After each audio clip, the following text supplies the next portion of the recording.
नमस्कार दोस्तों, मैं राम भारद्वाज आपका स्वागत करता हूं आपकी शानदार जानदार जबरदस्त मूल विधि कक्षा में, जहां पर आज हम बहुत ही इंपॉर्टेंट धाराओं को समझने वाले हैं बीएनएस की। और आशा करता हूं आप लोग सब स्वस्थ होंगे, मस्त होंगे, स्वस्थ होंगे। सबसे बड़ी बात तो ये है जी, यूपीएसआई शिव प्रताप, बिल्कुल मेरे बेटे जरूर बनोगे आप जी। मनीषा धीमान, कुमकुम कुमारी, मानसी सिंह, तनु यादव, लड़कियां सबसे आगे हैं, मोनिका माहुर। वाह वाह मेरे बेटे, बहुत अच्छी बात है। हाँ, लड़कियों की तो धूम रहती है। तो कल के लिए मैं थोड़ा क्षमा प्रार्थी हूँ। यदि कल क्या हो गया था कि हमारे एक फैमिली मेम्बर हैं, और फैमिली मेम्बर हैं, 1 महीने से फीवर नहीं टूट रहा है, सब तरह के टेस्ट हो गए हैं, सब कुछ है। तो कल 2 बजे के आसपास 104 बुखार, और बॉडी ऐसे शिविर कर रही है, और बीपी लो होने की वजह से हाथ ऐसे घूमने लगे जैसे लकवा जैसा असर आ जाता है ऐसे, और पैरों हाथों में जान खत्म। अब कोई और जिम्मेदार है नहीं घर में, तो मैं तुरंत उनको मैंने उठाया और तुरंत इमरजेंसी में डॉक्टर के यहाँ पे भर्ती किया, और फिर वहाँ पे इलाज चला। तो मैं सोच रहा था कि क्लास से पहले पहले हो सकता है कि थोड़ा रिलीफ मिल जाए तो हम घर आ जाएं, बट मैंने फिर सोचा कि 4:15 करवा दूं। आपने देखा होगा 4:15 टाइम हो गया था कि मैं कैसे भी करके पहुंच जाऊं, बट मैं नहीं पहुंच पाया, और ऐसी कंडीशन है, बताओ क्या कर सकते हैं। मतलब अभी ये सब जो काम है, पढ़ाना लिखाना या कुछ भी करना, तो फैमिली और काम दोनों ही बहुत ज़रूरी हैं। दोनों में से किसी को भी छोड़ा नहीं जा सकता है। ठीक है, तो आशा करता हूँ कि आप ये थोड़ी सी मेरी प्रॉब्लम समझते होंगे। और ऐसा होता है मेरे साथ तो विशेष होता है, जब भी मेरे साथ जिम्मेदारियां बढ़ती है फिर चारों तरफ से बढ़ती हैं। चलिए खैर, कोई बात नहीं, हम अपनी क्लास को शुरू करते हैं। हम लोग प्राइवेट प्रतिरक्षा के अधिकार को समझ रहे थे, ठीक है, यहाँ तक की स्थिति आपको समझ में आई होगी। हाँ हाँ हाँ, कोई बात नहीं, पहली बार आरडब्ल्यू क्लास ले रहा हूँ, बहुत बढ़िया, मजा आएगा आपको क्लास लेकर के। नहीं, डर नहीं लगे। हम्म बहुत दिन बाद लाइव ले रहे हैं, हाँ यही तो दिक्कत है अभी एग्जाम आ गया, अभी लाइव आ रहे हो। चलो ठीक है, हम लोग क्या पढ़ रहे थे, प्राइवेट प्रतिरक्षा का अधिकार था। और लास्ट जो हमने धारा पढ़ी थी वो कौन सी पढ़ी थी, वो धारा पढ़ी थी, हाँ अभी कुछ रिलीफ है, अभी रिलीफ है। हम्म ठीक है। तो हमने जो लास्ट धारा पढ़ी थी वो ये धारा पढ़ी थी कि शरीर की प्राइवेट प्रतिरक्षा में कब आप सामने वाले की डेथ तक कर सकते हो, कब आप सामने वाले को मार तक सकते हो।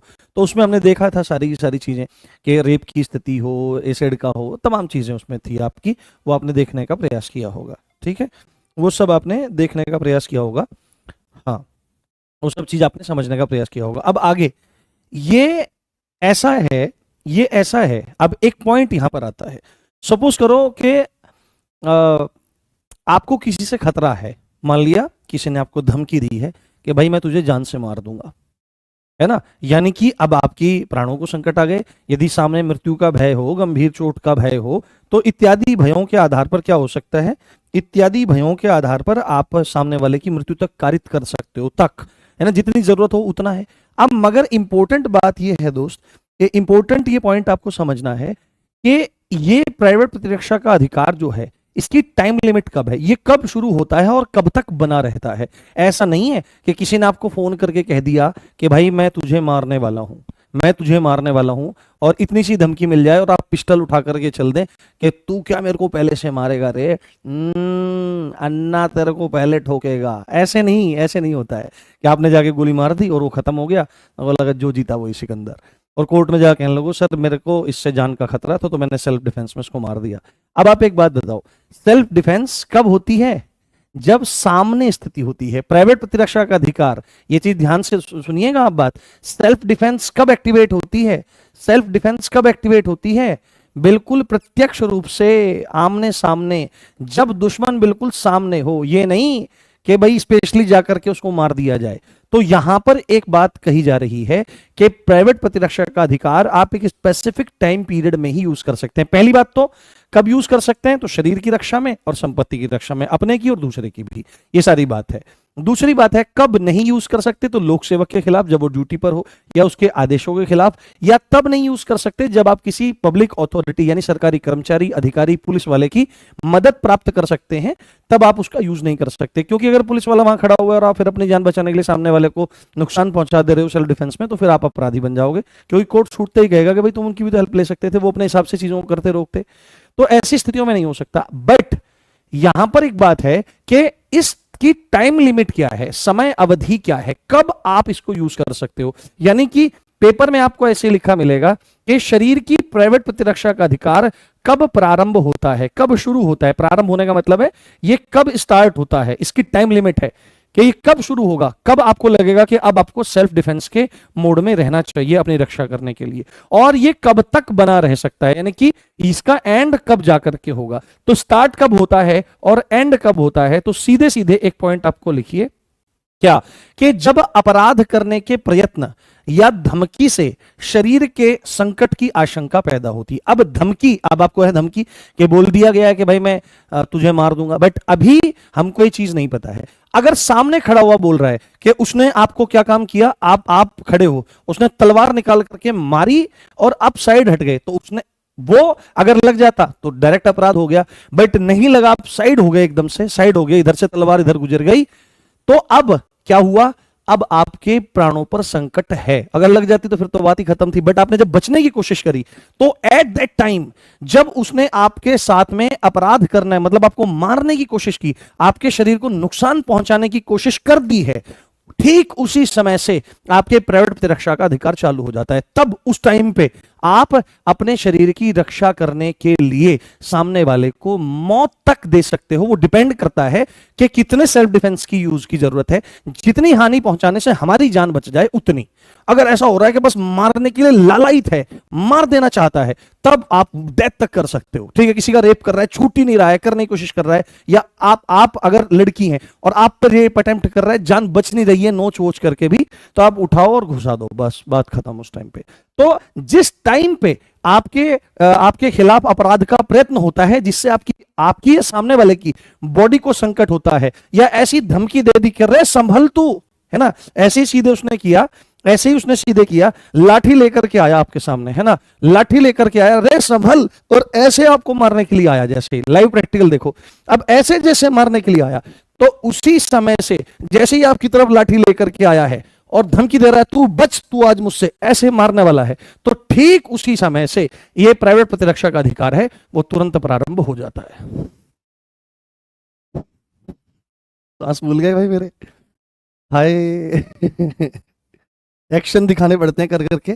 तो सीधे उसी टाइम से, उसी टाइम पे, और कब तक बना रहेगा, अब एंड कब तक होगा, ये नहीं कि आप घर चले गए ना, खत्म कब होगा, जब तक वह आशंका बनी रहेगी, जब तक यह आशंका बनी रहेगी कि यह मेरे को नुकसान पहुंचाने वाला है बॉडी को।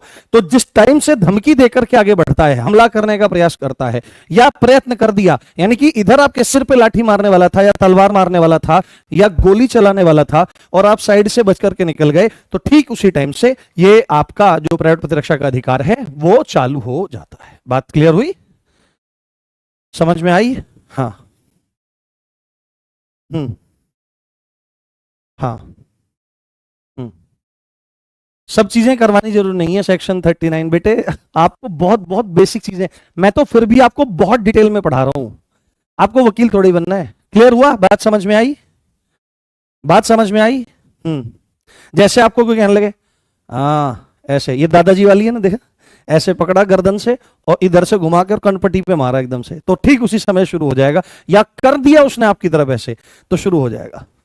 हाँ ठीक है, चलो। तो आपका प्राइवेट प्रतिरक्षा का अधिकार कब से शुरू होता है, जब अपराध करने का अटेम्प्ट किया। प्रयत्न का मतलब क्या होता है, अटेम्प्ट, है ना, अटेम्प्ट कर दिया है, या आपको धमकी दे रहा है, ललकार रहा है, और उस धमकी से या ललकार से या उस प्रयत्न से शरीर के संकट की आशंका पैदा हो जाती है, ठीक उसी समय आपका प्राइवेट प्रतिरक्षा का अधिकार जारी हो जाएगा। अगर कोई आसपास नहीं है तो फिर आप खुल करके खेलो, मैदान साफ है, but beware of this, court में सिद्ध करना पड़ेगा, है ना। और कब तक बना रहेगा, जब तक शरीर पर संकट का खतरा बना रहेगा, खतरा बना रहेगा, खतरे की आशंका बनी रहेगी, खतरा बना रहेगा, तब तक रहेगा। क्लियर, पॉइंट क्लियर हुआ? बताओ, ये बहुत टेक्निकल पॉइंट है, ये बहुत मुश्किल होता है इनको समझाना।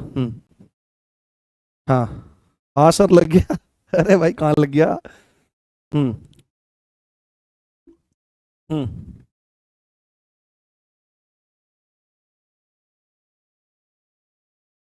बताओ, क्लियर है यहां तक? बताओ, जल्दी बताया करो फटाफट।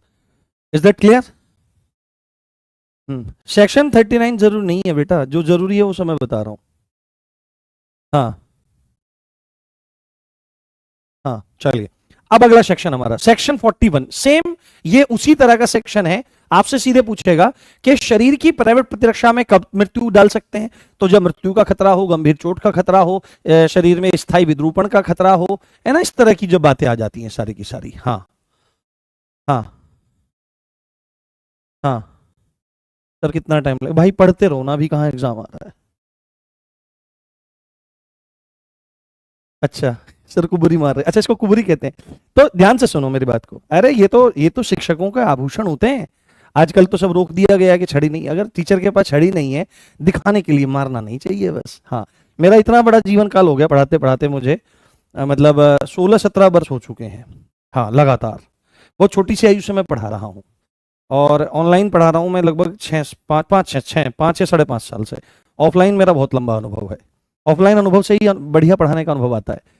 तो संपत्ति की प्राइवेट प्रतिरक्षा में कब डेथ तक सामने वाली कर सकते हो, कब किसी को मार तक सकते हो, प्रॉपर्टी को बचाने के लिए, है ना, प्रॉपर्टी, अपनी प्रॉपर्टी को। और प्रॉपर्टी कैसी, आपकी मूवेबल हो या नॉन मूवेबल हो, चल हो या अचल संपत्ति हो, उसमें आप बचा सकते हो। क्लियर, कोई दिक्कत नहीं। से पहली बात, अगर कहीं पर लूट हो रही है, लूट, है ना, हम छोटे छोटे थे तो हमारे पिताजी सरकारी विभाग में नौकरी करते हैं, अभी भी कुछ वर्ष उनका बचा हुआ है।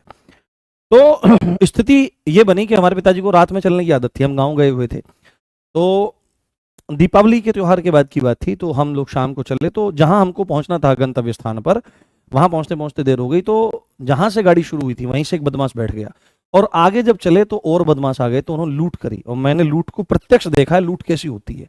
छोटी सी उम्र थी और इतना भय का माहौल, लड़की को नीचे उतार लिया, बड़ी स्थिति है।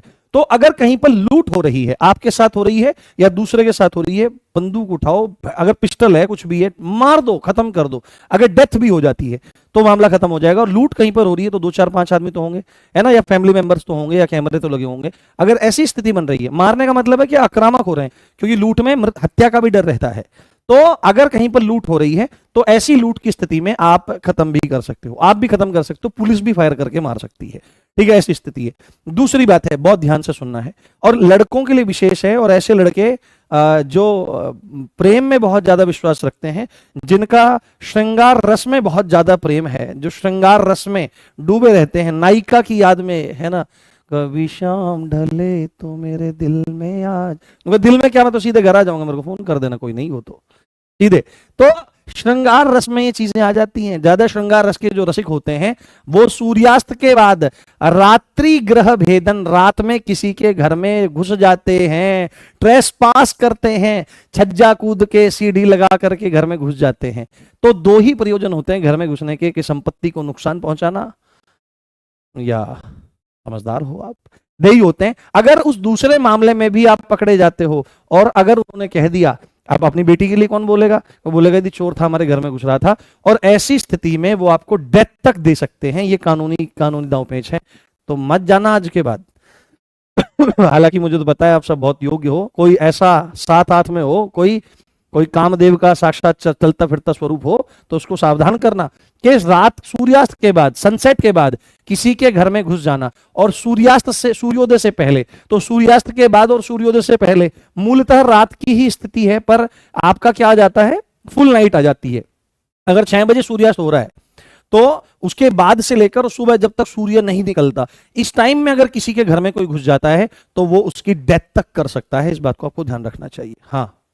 हाँ, ये बहुत इंपॉर्टेंट टॉपिक है।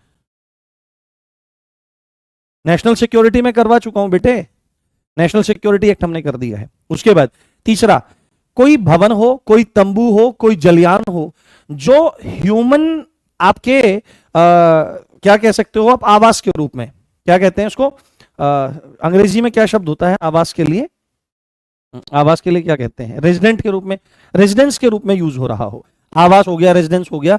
एक और शब्द है आपका हैबिटेट, आवास के लिए हैबिटेट शब्द है। क्या है, हैबिटेट शब्द है, हैबिटेट शब्द है। तो कोई भवन हो, या कोई तंबू लगा हुआ हो, या कोई जलयान हो, जो मानव आवास के काम में आ रहा है, यानी कि कोई घर बना हुआ है, या कोई टेंट लगा हुआ है, या कोई फेरी खड़ी हुई है, जलयान है जिसमें लोग रहते हैं, और या संपत्ति के रक्षा के स्थान में काम आ रहा है, या उसमें क्या है गोदाम वगैरह इत्यादि कुछ बना रखा है, संपत्ति के रक्षा के स्थान में वो काम में आ रहा है, तो उसमें अगर कोई आग लगाता है या विस्फोट द्वारा रिष्टि को अंग्रेजी में कहा जाता है मिसचीफ। क्या कहते हैं? मिसचीफ करना, और हिंदी में रिष्टि को ही कहते हैं नुकसान करना। तो विस्फोट द्वारा, एक्सप्लोजिव द्वारा वहां पे उड़ा दिया, जाके बम लगा दिया पूरा का पूरा। तो अगर ऐसी स्थिति है कि आग लगा करके नुकसान पहुंचा रहा है या विस्फोटक के द्वारा मिसचीफ करने की कोशिश कर रहा है, तो हाँ, तो क्या हो जाएगा? तो भी आप उसको डेथ तक दे सकते हो, आप उसको मार सकते हो। डेथ तक बोल रहा हूं मैं, इन शब्दों पर ध्यान दिया करो। डेथ तक, डेथ तक का मतलब डेथ ही नहीं है।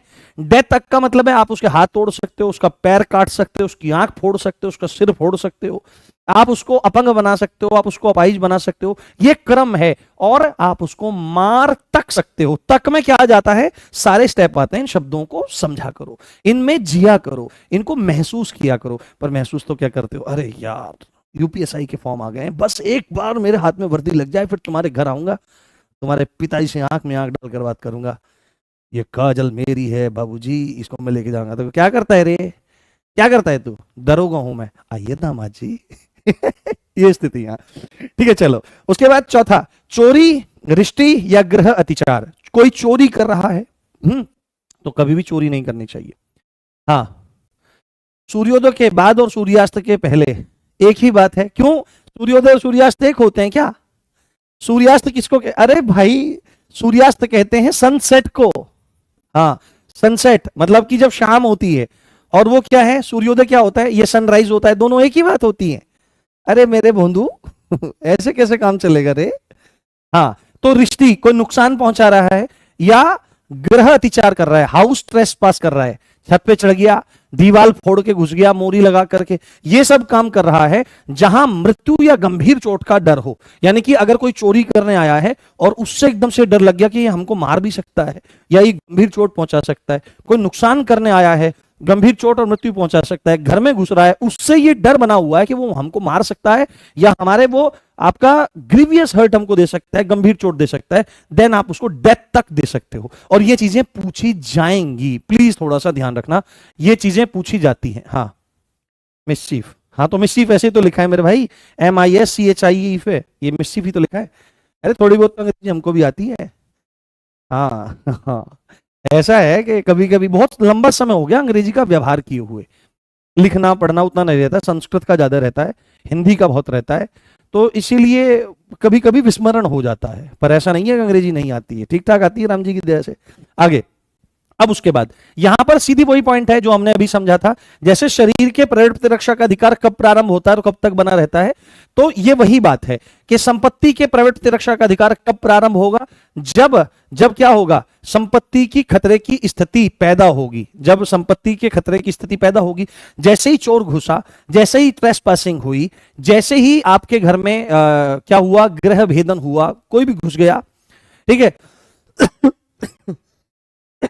कोई भी घुस गया आपके घर में, तो ठीक उसी समय ये आपका संपत्ति के प्राण प्रतिरक्षा का जो अधिकार है वो चालू हो जाएगा। और बना कब तक रहेगा? जब तक खतरा बना रहेगा, जब तक खतरा बना रहेगा, जब तक खतरा बना रहेगा, तो आप उसमें डेथ तक कर सकते हो। ये बात आपको समझनी चाहिए। हाँ हाँ हाँ हाँ, नहीं इसकी जरूरत नहीं है, रॉ IB वगैरह की जरूरत नहीं है। नेशनल सिक्योरिटी एक्ट जो है रासू का, उसको मैंने पढ़ा दिया है, वहां से प्रश्न बनेंगे आपके। ठीक है, चलो अब यहां तक समझ में आ गया, ये हमारा प्राइवेट प्रतिरक्षा का अधिकार था, बहुत इंपॉर्टेंट चैप्टर था।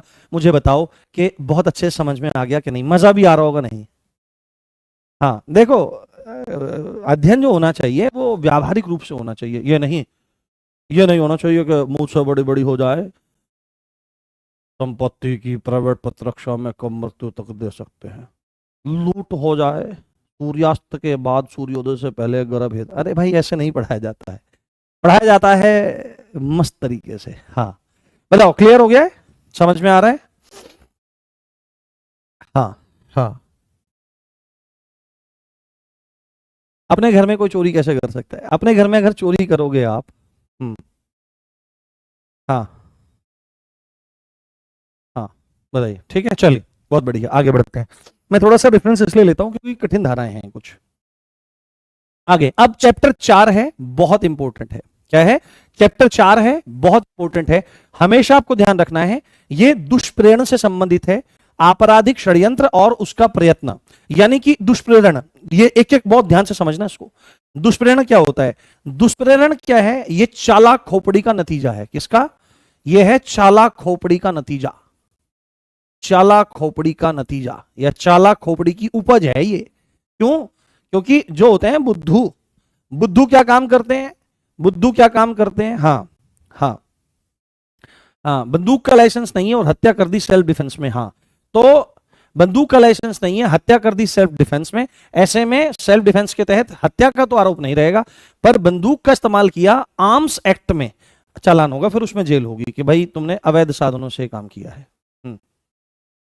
हाँ, ऐसी स्थिति बनेगी। न्यू सिलेबस ठीक है, बिल्कुल सेम है, जो मैंने बता रखा है वही चीज है, कोई डिफरेंस नहीं है। ठीक है, तो अभी क्या चीज है? दुष्प्रेरण। थोड़ा सा हिंदी पे भी ध्यान दो। यहां पर क्या लिखा हुआ है? यहां पर दुष उपसर्ग है। क्या है? दुष उपसर्ग है। और प्रेरण, दुष का मतलब क्या होता है? दुष का मतलब होता है बुरा।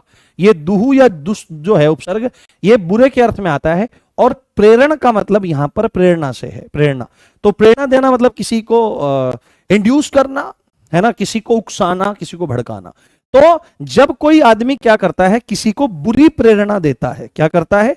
जब किसी को बुरी प्रेरणा देता है। अब कोई यहां पे ये ना कहने लगे कि सर मैं तो प्रेरणा हूं, मैं बुरी कैसे हो सकती हूं? तो यहां पर ये जो प्रेरणा शब्द है, ये किसी व्यक्ति विशेष के लिए या व्यक्तियों के लिए नहीं प्रयोग हो रहा है। ये प्रेरणा जो है, ये एक तरह का भाव है, ये भाववाचक संज्ञा के अंतर्गत आएगा।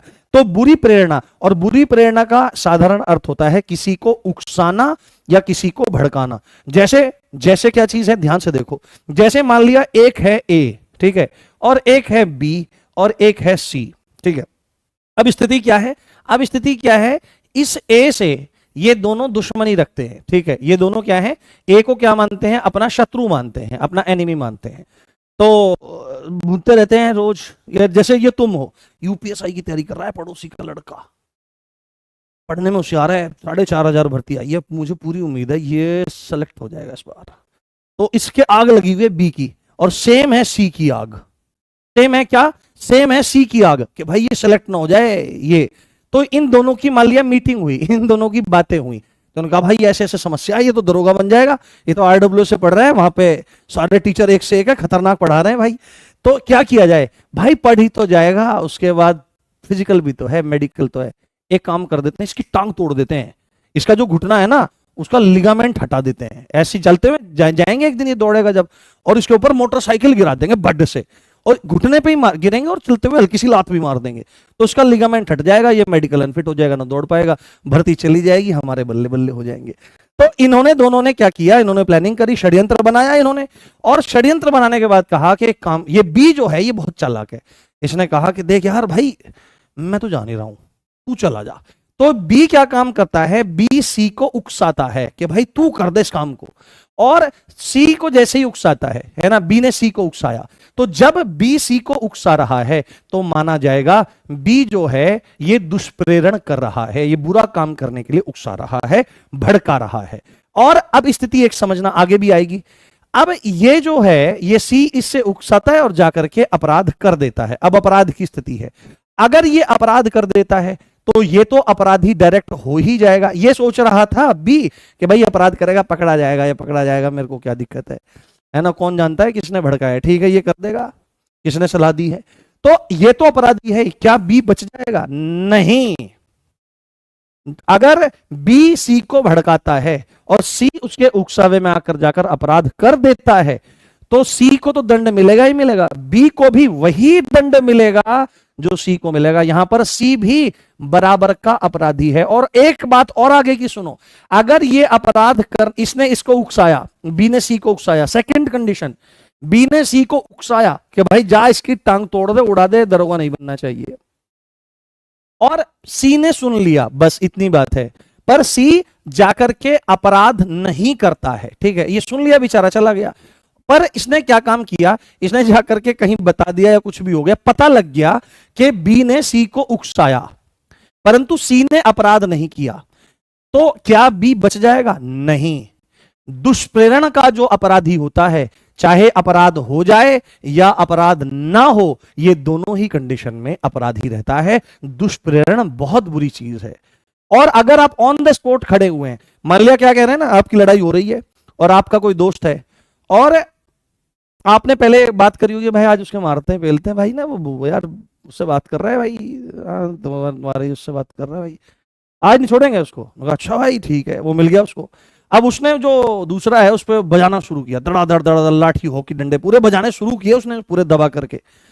अब ये जो भड़काने वाला था ये ऑन द स्पॉट भी खड़ा हुआ है, और क्या मार मार मार मार मार, दौड़ मार दौड़ मार, टांग पे मार इसकी, ये इसके टांग खराब कर, इसकी कमर पे मार, रीढ़ की हड्डी पे मार। तो अगर दुष्प्रेरक है तो अपराधी तो है ही, पर अगर वहीं पर ऑन द स्पॉट होकर के और उकसाने भड़काने का काम करता है तो भाई साहब जरा सी भी रहम नहीं बरती जाएगी। जो दंड उस मारने वाले को मिलेगा उससे बढ़कर के ही स्थिति कई बार बन जाएगी। हाँ हाँ हम्म हम्म ठीक है, बात समझ में आई। तो ये होता है दुष्प्रेरण। और दुष्प्रेरण को अंग्रेजी में क्या कहा जाता है बेटे? दुष्प्रेरण को अंग्रेजी में कहा जाता है अबेटमेंट, है ना। साथ में ये चैप्टर आपराधिक षड्यंत्र के बारे में बात करता है, यानी कॉन्स्पिरेसी, और वो भी कैसी? क्रिमिनल कॉन्स्पिरेसी, और उसका अटेम्प्ट करना, इस बारे में यहां पर बात होगी। हाँ मोहल्ले का मामला तो क्या होगा भाई, मोहल्ले वोल्ले कुछ भी हो, दूसरे घर में घुसोगे टांग तोड़ जाएगी। हम्म हाँ हाँ हम्म हम्म चलो आगे बढ़ते हैं, आगे बढ़ते हैं, देखते हैं, समझते हैं। अब यहां पर आपकी बात आई है, अभी तो मैंने आपको समझा दी बेसिक स्थिति कि दुष्प्रेरण क्या है, पर कानून जो है वो इसकी स्थिति को और अच्छे ढंग से लेता है और बहुत अच्छे ढंग से उसको समझाएगा। हाँ हाँ हाँ न्यू इनकम टैक्स पारित हो गया, देखते हैं उसको भी, उसकी चिंता मत करो, फिर वहां से प्रश्न बनने की संभावना ज्यादा ज्यादा रहेगी अगर नया इनकम टैक्स बन गया है तो। यहां पर बात आ रही है दुष्प्रेरण की, किसकी? दुष्प्रेरण की परिभाषा, काफी इंपॉर्टेंट धारा है, इसको आप थोड़ा सा ध्यान रख लेना। सेक्शन 45 दुष्प्रेरण की परिभाषा, अबेटमेंट की परिभाषा। तो सामान्य अर्थ में क्या चीज है? किसी को बुरे कार्य के लिए उकसाना, किसी व्यक्ति को बुरे कार्य के लिए उकसाना, यह होता है दुष्प्रेरण। तो दुष्प्रेरण के बारे में पूछेगा भाई, ये इसको ध्यान से देख लेना, ये most most most most important आपका फैक्टर है। वो पूछेगा कि ये तो बात समझ में आ गई कि दुष्प्रेरण बुरे कार्य के लिए उकसाना है, परंतु मूल परिभाषा यह है कि दुष्प्रेरण कैसे होता है। तो दुष्प्रेरण 3 तरीके से होता है, यह तो साधारण भाषा है। यदि आप किसी को किसी अपराध के लिए उकसा रहे हो तो यह दुष्प्रेरण माना जाएगा। यदि आप 2-3 आदमी मिलकर, कम से कम 2 आदमी मिलकर किसी अपराध का षड्यंत्र कर रहे हो, षड्यंत्र है ना, कॉन्स्पिरेसी कर रहे हो, तो माना जाएगा कि दुष्प्रेरण किया जा रहा है। और यह भी नहीं, अगर आप किसी को किसी अपराध में सहायता कर रहे हो, हेल्प कर रहे हो, तो माना जाएगा क्या? तो माना जाएगा, हाँ तो माना जाएगा कि वहां पर क्या हो रहा है, ये दुष्प्रेरण है। तो पेपर में पूछ सकता है कि दुष्प्रेरण के कितने तरीके हैं? तो 3 तरीके हैं, पहला उकसाकर, दूसरा षड्यंत्र करके, और तीसरा सहायता करके। इस चीज को आपको बहुत अच्छे से ध्यान रख लेना है, बहुत अच्छे से समझ लेना है। हाँ आज बिजली नहीं है, हाँ ठीक है, क्लियर। तो आपको ध्यान रखना है, दुष्प्रेरण की परिभाषा सेक्शन 45 में है, और 3 तरीके से, उकसाकर, षड्यंत्र करके और सहायता करके, हेल्प करके, इसको आपको ध्यान रखना है, ये आपका दुष्प्रेरण होता है। अब एक बात है, दुष्प्रेरण तो है भावना, है ना, दुष्प्रेरण तो है भावना, है ना, या एक तरह से भावना है। इस भावना को रखने वाला कौन होता है? दुष्प्रेरक होता है। दुष्प्रेरक कौन है? जो उकसा रहा है। उकसाए जाने को कहा जा रहा है दुष्प्रेरण, अबेटमेंट, और जो अबेटमेंट का काम कर रहा है वो कौन है? अबेटर। वो कौन है? दुष्प्रेरक। तो आपको ध्यान रखना है, दुष्प्रेरक की परिभाषा किसमें? सेक्शन 46 में है। अबेटर इसको कहा जाता है, दुष्प्रेरक की परिभाषा। तो सीधी सीधी बात है, 3 पॉइंट आए थे। दुष्प्रेरण का मतलब क्या है? दुष्प्रेरण का मतलब है उकसाना, दुष्प्रेरण का मतलब है फरजाना और रुखसाना। नहीं, ये नहीं, अभी बताया था ना, भूल गए? उकसाना, उसके बाद क्या है? षड्यंत्र करना, कॉन्स्पिरेसी करना, और उसके बाद क्या है? किसी की हेल्प करना। तो जो व्यक्ति किसी को उकसाता है या उसके साथ में षड्यंत्र करता है या किसी की हेल्प करता है तो उसको अबेटर माना जाएगा। क्या माना जाएगा? अबेटर माना जाएगा। जैसे जैसे जैसे एक पॉइंट ध्यान रखो, एक एग्जाम्पल में देने की कोशिश करता हूं मेरे लाडले प्यारों, ध्यान से सुनो बेटे। हाँ जी, ध्यान से सुनो, क्या बताने की कोशिश कर रहा हूं मैं। सपोज करो ए कोई व्यक्ति है, ठीक है, यहां पर बी है एक, उसके बाद एक है सी और एक है हमारा यहां पर डी। ठीक है, ध्यान से सुनना। अब क्या हुआ, अब क्या हुआ, अब हुआ क्या, अब हुआ क्या कि ये तीनों ये जो तीनों हैं, ये तीनों के तीनों जो हैं, ये क्या हैं, ये शत्रुता मानते हैं इससे। ये क्या मानते हैं इसको? ये अपना दुश्मन मानते हैं और इनकी ये परेशान है इससे बहुत ज्यादा। तो अब आप एक चीज को ध्यान से समझना है। सपोज करो इन्होंने सोचा भाई इसको निपटा देते हैं ना, ये ना रहेगा बांस ना बजेगी बांसुरी, एक काम करते हैं इसको निपटा देते हैं। तो मूलतः क्या कहा गया, बी ने क्या कहा, अब जब इनकी बात हुई इसको निपटा देते हैं, जब इन्होंने कहा कि इसको निपटा देते हैं और सीधे ही निपटाना के बारे में बात हुई और इन्होंने प्लानिंग करी। इन्होंने क्या किया? प्लानिंग करी। तो जब ये प्लानिंग कर रहे हैं निपटाने की, यानी कि ये षड्यंत्र कर रहे हैं। और षड्यंत्र किस में आता है? षड्यंत्र आपका आता है दुष्प्रेरण में। दूसरी बात है, क्या कहा जा रहा है, अब ये कहेगा भाई देख सुन एक काम कर, बी क्या काम करता है, बी क्या काम कर रहा है सी को, कि भाई एक्ट जो है ना, एक्ट जो है, या मारेगा तू, मारेगा कौन, मारेगा तू, ठीक है, मारेगा तू। इसने कहा ठीक है भाई मैं तो चलता हूं इससे, ठीक है। बी ने सी को उकसाया, तो बी ने सी को उकसाया, तो उकसाना भी क्या है, उकसाना भी क्या है, उकसाना भी आपका दुष्प्रेरण में है। अब ये बोलेगा सी कि भाई देख मार तो मैं दूंगा, बट मारू कैसे? तो यार फूंक मार देना। भाई ऐसे कोई वो चींटी है जो फूंक से मर जाएगा? या तो भाई चाकू दो मेरे को लाके, या मेरे को पिस्टल लाके दो, तलवार लाके दो मेरे को, या मेरे को जहर लाके दो।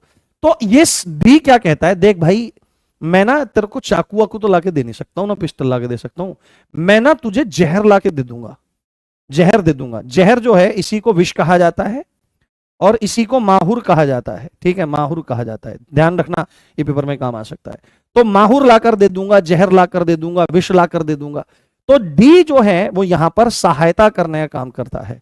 तो जो व्यक्ति षड्यंत्र कर रहा है, जो उकसा रहा है और जो हेल्प भी करने का, मान लो इसने जहर ला के दे दिया और ये साइड हो गया, मर गया, पुलिस उठा के लाएगी, तो डी कहेगा जी मैंने तो मारा थोड़ी है इसको, तो जहर तो ला के दिया है। हाँ, तो दुष्प्रेरण के दोषी और दुष्प्रेरण को भी वही दंड मिलता है जो मुख्य अपराधी को मिलता है। ये बात ध्यान रख लेना आप लोग।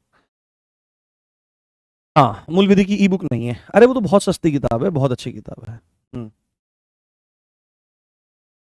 हम्म हम्म हाँ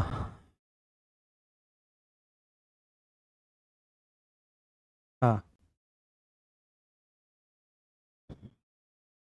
ठीक है, ध्यान से सुनिए, ध्यान से समझने का प्रयास करिए, ठीक, ओके, आगे बढ़ते हैं। विष और माहौर, ठीक है, क्लियर हुआ। तो यहां पर एक बात है, अबेटर कौन है? जो उकसाता है, षड्यंत्र करता है, सहायता करता है।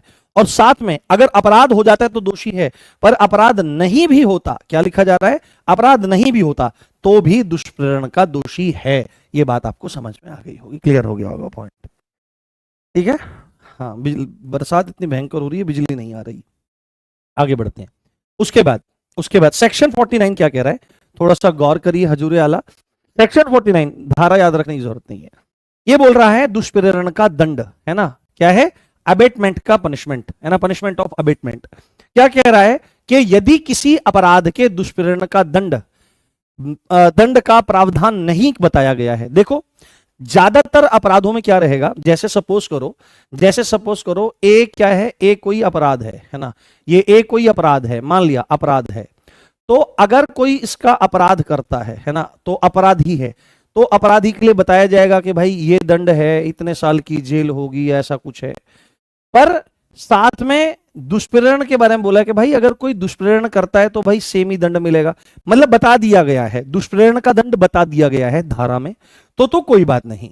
परंतु यह बात लिख रहा है कि यदि कहीं पर किसी अपराध के दुष्प्रेरण का जो दंड है वो नहीं बताया गया है, तो साथ में इसने बताया क्या कि अपराध के दंड से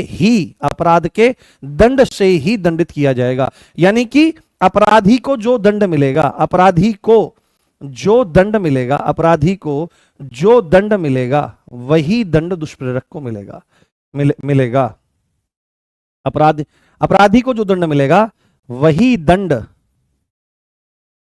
दुष्प्रेरक को मिलेगा, वही दंड दुष्प्रेरक को मिलेगा। यदि कहीं पर बता दिया गया है कि इस अपराध के दुष्प्रेरण का दंड यह है तो बात अलग है, बट अगर कहीं पर नहीं बताया गया है तो जो दंड अपराधी को मिलेगा उस अपराध को करने वाले को उसी को मिलेगा। हाँ हाँ।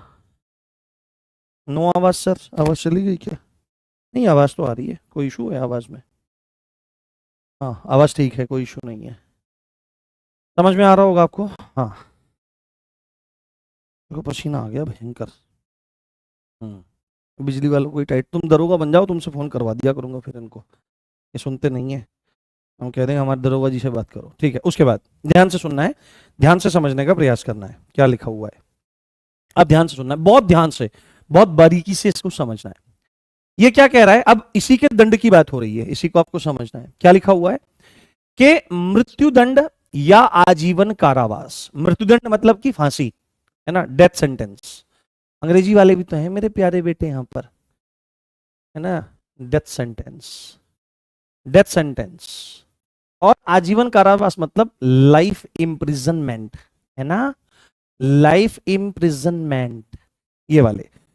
तो अगर कोई अपराध ऐसा है जिसका दंड जो है वो आजीवन कारावास है या मृत्युदंड है, आजीवन कारावास है या मृत्युदंड है, और उसका कोई दुष्प्रेरण करता है तो उसे क्या सजा मिलेगी, है ना। यानी ऐसा अपराध जो आजीवन कारावास और मृत्युदंड से दंडनीय है, सजा के तौर पर मृत्युदंड मिलेगा या आजीवन कारावास मिलेगा, और ऐसे अपराध का कोई अबेटमेंट करता है तो उसे सजा क्या मिलेगी। तो पहली कंडीशन क्या है कि अपराध नहीं होता है, ठीक है, अपराध नहीं होता। कंडीशन क्या है कि मृत्युदंड या आजीवन कारावास से दंडनीय अपराध हो, है ना, और अबेटमेंट उसने कर दिया, है ना, उकसा दिया, भड़का दिया, षड्यंत्र कर दी, सहायता कर दी, पर अपराध नहीं हुआ। क्योंकि एक बात यह है ना कि दुष्प्रेरण में अपराध हो या ना हो, दुष्प्रेरण का तो दोषी रहेगा ही रहेगा, ठीक है। तो अगर ऐसी कंडीशन है, ये वाला पॉइंट है, और अपराध नहीं होता और उसके दुष्प्रेरण का दंड कहीं पर वर्णित नहीं है, तो यहां पर उन्होंने बोल दिया है कि ऐसी कंडीशन में उस आदमी को जेल होगी, वो शादी हो सकती है या कठोर कारावास हो सकता है, ये कोर्ट डिसाइड करेगा। ये बात तो आ गई थी कि कोई सजा कैसी होगी, वो आपका रिगरस इंप्रिजनमेंट होगा या वो सिंपल इंप्रिजनमेंट होगा, ये कोर्ट डिसाइड करेगा। बट यहां पर ये बोल दिया गया है कि ऐसे आदमी को 7 साल तक की जेल हो सकती है, साथ में जुर्माना भी उस व्यक्ति को देना पड़ेगा। फिर से रिपीट कर रहा हूं, यदि कोई अपराध मृत्युदंड या आजीवन कारावास से दंडनीय है और उसका कोई अबेटमेंट करता है, उसको करने के लिए किसी को उकसाता है, भड़काता है, षड्यंत्र करता है या सहायता करता है, और कंडीशन है कि इतना होने के बाद, अबेटमेंट होने के बाद अपराध नहीं होता और उसके दुष्प्रेरण का दंड कहीं पर वर्णित नहीं है, तो ऐसे में सेक्शन 55 बता रहा है उसको शादी या कठोर कारावास हो सकता है, 7 साल तक की जेल हो सकती है, हो सकता है 1 साल, 2 साल, 3 साल, 4, मैक्सिमम 7 ईयर्स, और दंड भी उसको भुगतना पड़ेगा। Is that clear? बताइए। क्वेश्चन कैसे भी बन सकते हैं, सीधे पूछ लेगा कि ऐसा ऐसे स्थिति हो तो क्या दंड होगा, कुछ भी पूछा जा सकता है।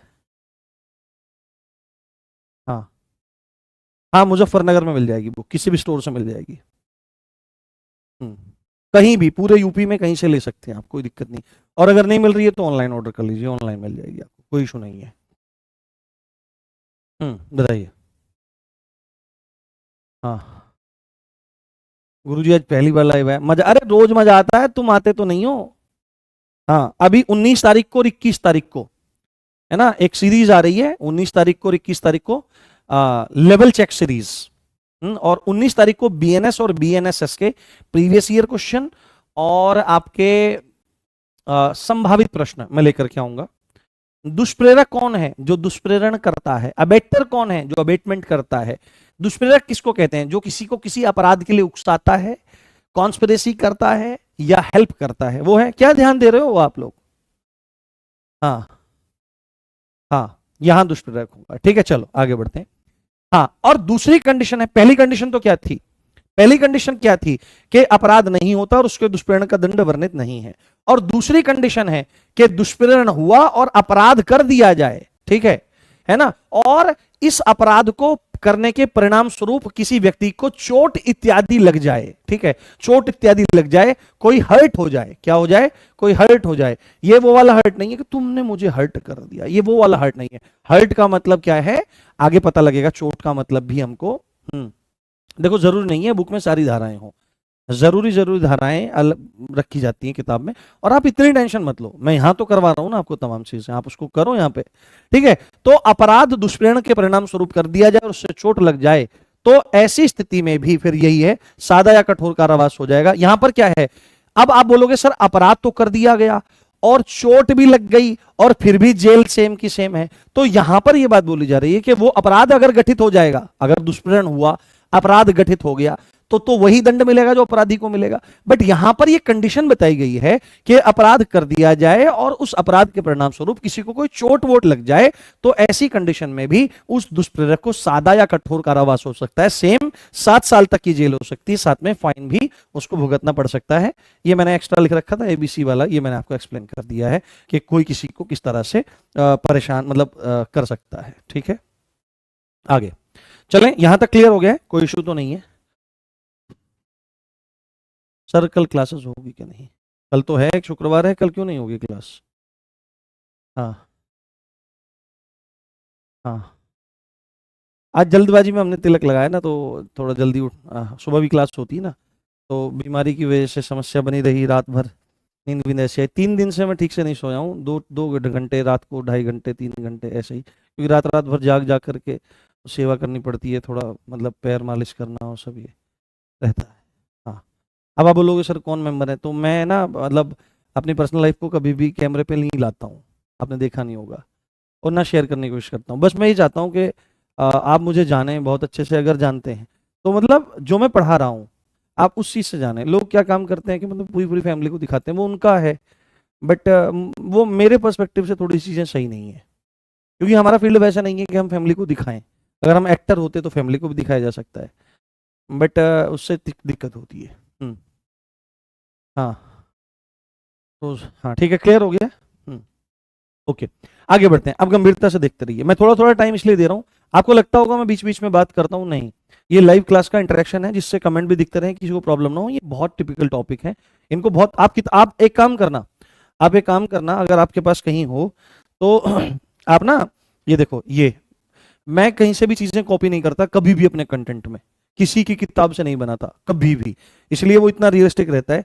ये भारतीय न्याय संहिता है, देख लो, ऑफिशियल एक्ट है, इसमें एक एक धारा जो जज पढ़ते हैं, जो वकील पढ़ते हैं वो है, इसमें से पढ़ पढ़ के सिंपल करके आपके लिए चीजें निकाल रखी हैं। तो इसको पढ़ के देखना कितनी नीरस लगेंगी और कितनी खतरनाक लगेंगी देखने के लिए, कहीं कहीं लाइनें लिखी रहती हैं, उनमें से मेन चीजें निकाली जाती हैं। आगे यहां पर क्या लिखा हुआ है, वहां पर अब क्या पॉइंट था हमारा कि मृत्युदंड और आजीवन कारावास से दंडनीय अपराध है, तो उसके बारे में था कि अपराध हो जाए या ना हो जाए। यहां पर क्या है कि नॉर्मल जेल हो, है ना, नॉर्मल या मतलब कारावास से दंडनीय अपराध के दुष्प्रेरण का दंड, ठीक है, कि जेल हो सकती है किसी अपराध में और उसका कोई दुष्प्रेरण करता है तो उसका क्या दंड आपका होगा।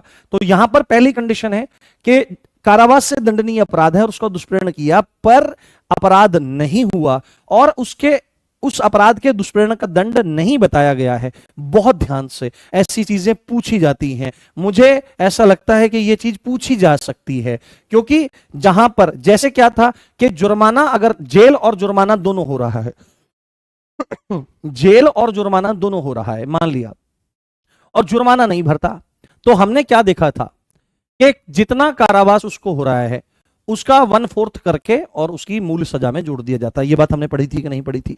तो इस तरह की चीजें काफी इंपॉर्टेंट हो जाती हैं। ये क्या बोल रहा है कि कोई अपराध जेल से दंडनीय हो, कारावास होगा, और उसका दुष्प्रेरण कोई कर रहा है, पर दुष्प्रेरण करने के बाद, अबेटमेंट करने के बाद अपराध नहीं हो रहा है और दंड वर्णित नहीं है, तो ऐसे में क्या दंड मिलेगा उस दुष्प्रेरक को?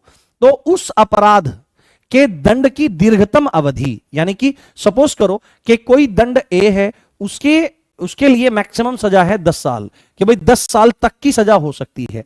इस अपराध का किसी ने दुष्प्रेरण किया और इसके दुष्प्रेरण का दंड, इसके अबेटमेंट का पनिशमेंट कहीं भी लिखा हुआ नहीं है, तो ऐसे में उस दुष्प्रेरक को क्या सजा मिलेगी? तो ये जो ए अपराध है इसकी दीर्घतम अवधि का 1/4 उसको मिलेगा, है ना। यदि अपराध नहीं होता है तो 10 साल है, मान लिया दीर्घतम अवधि ए के एग्जाम्पल में 10 साल है, तो 10 का 1/4 कितना हो जाएगा, 2.5 साल। तो 2.5 साल उस व्यक्ति को जेल में रहना पड़ेगा। ये एक कोर कॉन्सेप्ट है। ये क्या है, ये एक कोर कॉन्सेप्ट है कि 2.5 साल उसको रहना पड़ेगा। अगर 20 साल होती तो 20 साल बटे 4, 5 साल उसको रहना पड़ेगा। और ये स्थिति है यदि अपराध नहीं होता है, ठीक है, ये यदि अपराध नहीं होता है। नहीं, 15 अगस्त की कोई छुट्टी नहीं है, कल क्लास होगी। अरे छोटे बच्चों की छुट्टी होती है, तुम बालक थोड़ी हो। अगले साल से जब ज्वाइन हो जाओगे जिंदगी भर की छुट्टी खत्म हो जाएगी। पुलिस की नौकरी ऐसी है, भूल जाओ ये सब चीजें। जो छोटे बच्चे थे हम, खाली आज जाना है, मजा आता था स्कूल में। और यहां पर एक चीज ध्यान रखनी है, एक एडिशनल पॉइंट है। अगर कोई साधारण आदमी, कोई सिविलियन आदमी, नॉर्मल आदमी है, वो उकसाता है, अपराध नहीं होता, तो जो मैक्सिमम सजा उसकी मिल सकती है उसका 1/4 उसको मिलेगा। बट अगर उकसाने वाला, है ना, यदि उकसाने वाला कोई पब्लिक सर्वेंट हुआ, पब्लिक सर्वेंट का मतलब आपको पता है सब, है ना, पब्लिक सर्वेंट हुआ, यदि उकसाने वाला पब्लिक सर्वेंट हुआ तो दीर्घतम अवधि की 1/4 नहीं 1/2 मिलेगी। यानी ए अपराध के लिए यदि 10 साल की मैक्सिमम सजा है और उस अपराध के लिए उकसाने वाला कोई पब्लिक सर्वेंट हुआ तो 10/2 का मतलब कितना है, 5 साल से उसको दंडित किया जाएगा। ये एग्जाम्पल हैं, प्लीज इसको ध्यान रखना। ये दीर्घतम अवधि का मतलब 10 साल मत समझ लेना, ऐसे ऐसे भी खलीफा हैं जो ध्यान से नहीं पढ़ते हैं। हाँ, हाँ, हाँ, हाँ, हाँ, देखो साकिब पूछ रहे हैं साकिब देखो क्या पूछ रहे हैं। अरे पागल बच्चे, हमको टाइम ही नहीं रहता। बच्चा पूछ रहा है, मैं तो शब्द उच्चारण नहीं करता, ये लिखा हुआ है। बच्चा पूछ रहा है क्या इससे बात नहीं करते, क्या इससे बात नहीं करते। हमको आफत लेने का शौक न पहले था न अब है, जुनून है बस पढ़ने पढ़ाने का। अपने जीवन के लक्ष्य बहुत बड़े बड़े हैं, हमको आफत का चक्कर पड़ना ही नहीं है। इस शब्द को मैं उच्चारण नहीं कर सकता हूं हाँ, हाँ, ठीक है। तो ये आपको क्लियर हो जाना चाहिए। तो यदि कारावास से दंडनीय अपराध है, उसका दुष्प्रेरण कोई करता है और उसका दंड वर्णित नहीं है, और अगर अपराध नहीं होता तो उस अपराध की जो मैक्सिमम सजा है, दीर्घतम अवधि, यहां पर लिख देता हूं, मैक्सिमम सजा बटे 4 हो जाएगा। इस सिद्धांत को याद रख लेना। और अगर यही काम कोई पब्लिक सर्वेंट करे तो मैक्सिमम सजा बटे 2 हो जाएगा। ठीक, कितना हो जाएगा, मैक्सिमम सजा बटे 2 हो जाएगा। इसको ध्यान रख लीजिए, आप इसको समझ लीजिए। हाँ, हाँ, हाँ,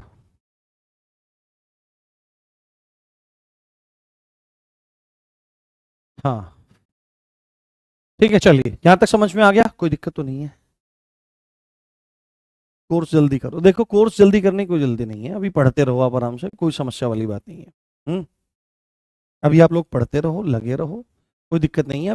अभी तो ट्विटर कैंपेन करना पड़ेगा पेपर के लिए भी। हाँ, अगर कोई दिक्कत है तो बताओ।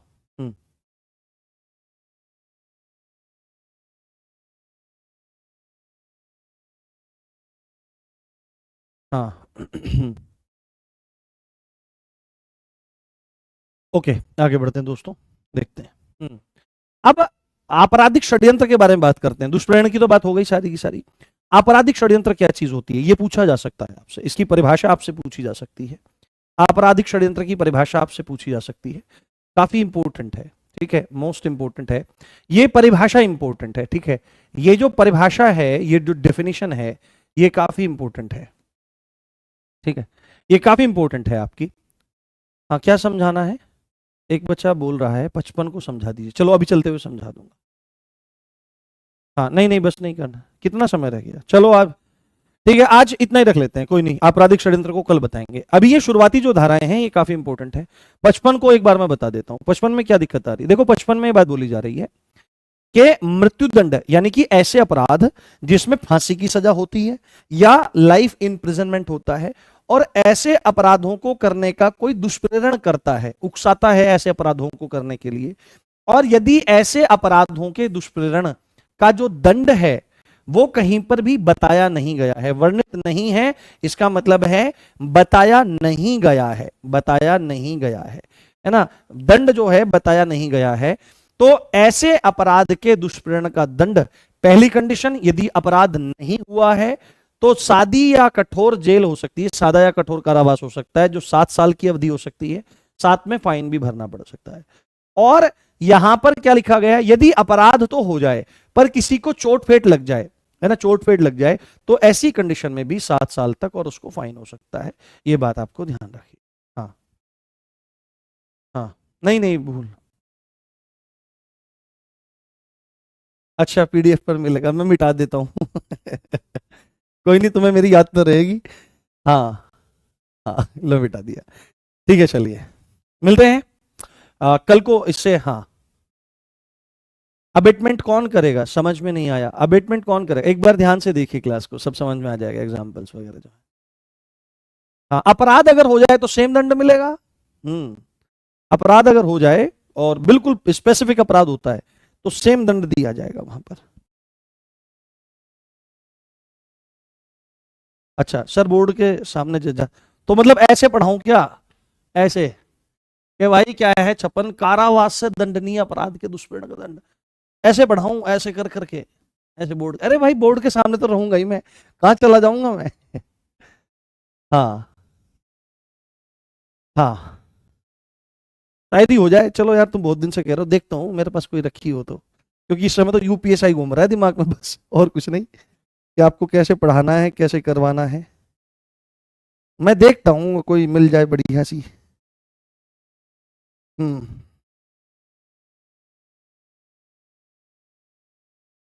कोई बढ़िया सी शायरी मिल जाए तो फिर मौज आ जाए। हम्म,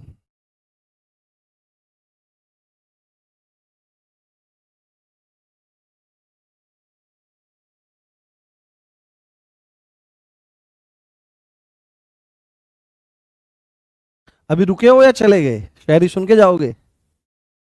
हमसे मिलना बिल्कुल, दरोगा की भर्ती जब क्लियर हो जाएगी, मैं मिलूंगा वहीं पर आपको आरडब्ल्यू में, जब आप आओगे।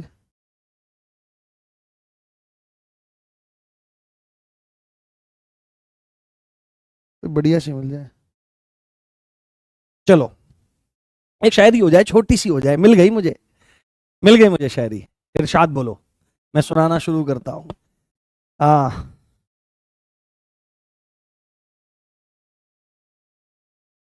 हम्म, किसी ने क्या बोला, किसी ने क्या बोला, कैसा दिखता हूं,